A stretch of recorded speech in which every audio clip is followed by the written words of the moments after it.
اسلام آباد میں واقع متنازع بلڈنگ 1 کانسٹیٹیوشن ایونیو کا بالآخر تحریری فیصلہ آ چکا ہے اور بظاہر آپ کو یہی لگ رہا ہوگا کہ اب اس عمارت کو بھی اسی طرح گرا دیا جائے گا جیسے بری امام میں غریبوں کے گھروں کو مسمار کیا گیا تھا، لیکن اس نتیجے پر پہنچنے سے پہلے اس منصوبے کی حقیقت کو سمجھنا ضروری ہے۔ سی ڈی اے نے 2005 میں نجی کمپنی BNP پرائیویٹ لمیٹڈ کو 99 سالہ لیز پر 13.5 ایکڑ زمین دی تھی۔ معاہدے کے مطابق یہاں صرف 5 اسٹار ہوٹل تعمیر ہونا تھا، مگر اس کی خلاف ورزی کرتے ہوئے 263 رہائشی اپارٹمنٹس بنائے گئے، جس سے یہ منصوبہ ابتدا سے ہی متنازع ہو گیا۔ خریداروں کو ابتدا سے ہی خبردار کیا گیا تھا یہ منصوبہ تنازع کا شکار ہے۔ معاہدے کی خلاف ورزی پر سی ڈی اے نے 2016 میں لیز منسوخ کر دی تھی، جس کے بعد معاملہ اسلام آباد ہائی کورٹ میں چلا گیا، جہاں عدالت نے گرینڈ حیات ہوٹل کے بجائے لگژری اپارٹمنٹس کی تعمیر کو غیر قانونی قرار دیتے ہوئے لیز منسوخی برقرار رکھی۔ بعد ازاں سپریم کورٹ نے 2019 میں کمپنی کو ایک موقع دیا کہ وہ 17 ارب 50 کروڑ روپے ادا کر کے معاملہ حل کرے،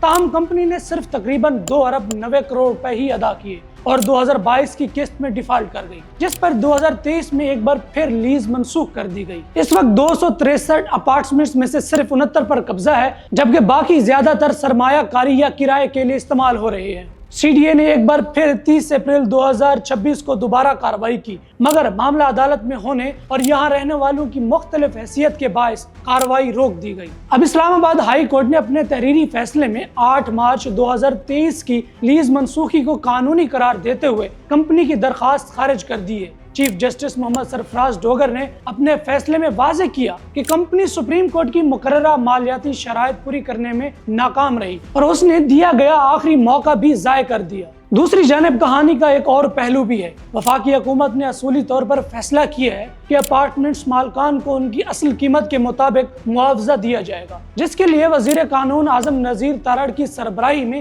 ایک اعلیٰ سطحی کمیٹی قائم کر دی گئی ہے۔ یہ کمیٹی قانونی اور انتظامی پہلوؤں کا جائزہ لے کر متاثرین کو سنے گی اور قابل عمل حل تجویز کرے گی۔ اہم بات یہ ہے کہ حتمی فیصلے تک سی ڈی اے، پولیس اور ضلعی انتظامیہ کو ہدایت دی گئی ہے کہ کسی بھی رہائشی کے خلاف کارروائی نہ کی جائے۔ اب سوال یہ پیدا ہوتا ہے، جب خریداروں کو پہلے ہی بتایا گیا تھا یہ منصوبہ متنازع ہے، تو پھر معاوضہ کس بنیاد پر دیا جا رہا ہے؟ ایک طرف عدالت نے قانون کی خلاف ورزی کی نشاندہی کی ہے، تو دوسری طرف حکومت متاثرین کو سننے کی بات کرتی ہے۔ اسی تناظر میں ایک اور سوال بھی اٹھتا ہے، جب بری امام میں ہزاروں گھروں کو گرایا گیا تو وہاں متاثرین کو سننے یا مہلت دینے کی بات کیوں نہ کی گئی؟